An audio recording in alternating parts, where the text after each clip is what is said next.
Sometimes people will complain that they don't think their husband turns them on enough or wife turns them on enough. Um, I'm not sure exactly what they mean by that. There could be lots of reasons for that. It could be the result of pornography. Pornography makes real sex unrealistic, and it can ruin it for you. Um, there might be something physically wrong. Remember, sex is an appetite. It would be like physically if all of a sudden you said, "I don't want to eat anymore."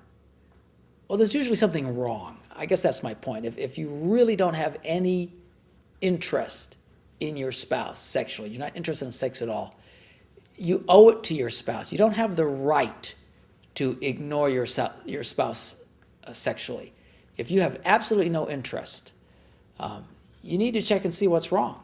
It might be a physical problem. It might be a physiological problem. It might be an emotional problem. Whatever the problem is, you need to check it out. It might be an addiction problem, pornography or drugs or alcohol. I mean, there's lots of reasons. Healthy, normal people want healthy, normal sex. That's just the bottom line.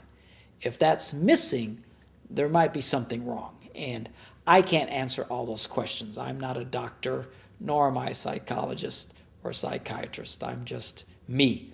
But if you get into that kind of situation, you really ought to look and see what's wrong. There might be sexual abuse in the past.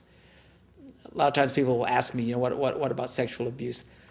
Again, I'm not the smartest guy in the world, and I don't have all the answers for everybody.